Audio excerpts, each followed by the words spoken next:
OBC नेता नवनाथ वाघमारे ने बाड़ू आवारे प्रकरण में मराठी आंदोलन के प्रमुख मनोज जरांगे पाटिल पर गंभीर आरोप लगाए हैं। वाघमारे ने आरोप लगाए कि गत 6 महीनों से छत्रपति शिवाजी महाराज के पुतले पंचधातु की जगह फाइबर के बनाकर बाड़ू आवारे लोगों को ठगा रहा था। इस ठगी में आवारे के साथ जरांगे पाटिल की मिलीभगत थी। यह आरोप वाघमारे ने जालना में मीडिया से बातचीत के दौरान लगाया था। साथ ही नवनाथ वाघमारे ने प्रशासन से जरांगे के खिलाफ सख्त कार्रवाई की मांग की है। खरं तर छत्रपती शिवरायांचे पुतळे गेल्या 6 महिन्यापासून कुठेतरी बेकायदेशीररित्या बनवल्या जात होते आणि छत्रपती शिवरायांचा त्यामध्ये अवमान आहे, कारण ते पुतळे फायबरचे होते।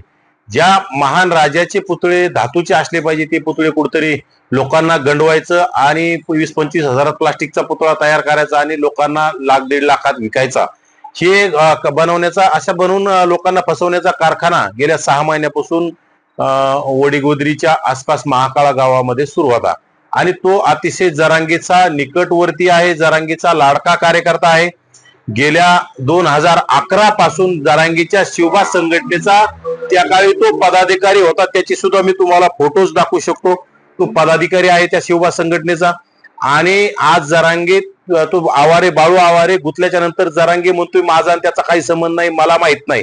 आणि खरं तर प्रशासनाला सुद्धा या गोष्टी कळत असतात की एवढा मोठा अवैधरित्या कारखाना चालवणं हे छोट्या मोठ्या कार्यकर्त्यांचं काम नसतं। याच्यामध्ये जरांगेचा त्यामध्ये वरद असतंय, जरांगेची त्याच्यामध्ये पार्टनरशिप आहे, हा माझा आरोप आहे।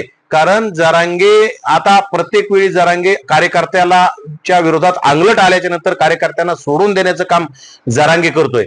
ज्याप्रमाणे आपला अमोल खुने कोपर्डीच्या घटनेमध्ये अमोल खुने त्यांचा अतिशय जवळचा लाडका राईट हँड असणारा कार्यकर्ता आणि आज त्या अमोल खुनेंवरच खोटे नाटे आरोप करून अमोल खुनेला सगळ्या गोष्टी गौड बंगाल जुन्या काळात यांनी काय कारनामे केले जरांगेचे ते माहीत असल्यामुळं त्या अमोल खुनेंनाच आत गुंतवण्यासाठी हा खटाटोप करतोय, प्रयत्न करतोय।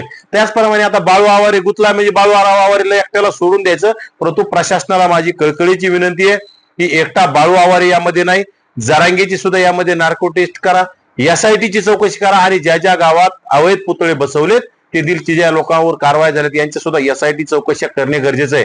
कारण की ज्या छत्रपती महान राजा छत्रपती शिवरायांचा पुतळा गावगाड्यातील सर्व जाती धर्मातील लोकांसोबत चर्चा करून मोठ्या महत्वाच्या जाग्यावर आणि धातूचा पुतळा बसवणं गरजेचं असताना तुम्ही चोरून जिथं वादित जागा जिथं वाद वाढल अशा जागेवर बसून जातीत जर भांडणं लावून दंगल पेटवण्याचं जर कोणी कटकारस्थान करत असेल तर यामध्ये जरांगे त्या बाळू आवारेच्या खांद्यावर बंदूक ठेवून करतोय। त्यामुळे जरांगे आणि बाळू आवारेची नार्कोटेज झाली पाहिजे आणि विशेषतः एकट्या बाळू आवारेवर कार्यवाही करण्याऐवजी जरांगेवर सुद्धा ती कारवाई झाली पाहिजे, जरांगेला सुद्धा तात्काळ अटक झाली पाहिजे, ही माझी राज्याचे गृहमंत्री, गृह विभाग आणि मुख्यमंत्र्याला कळकळीची विनंती आहे।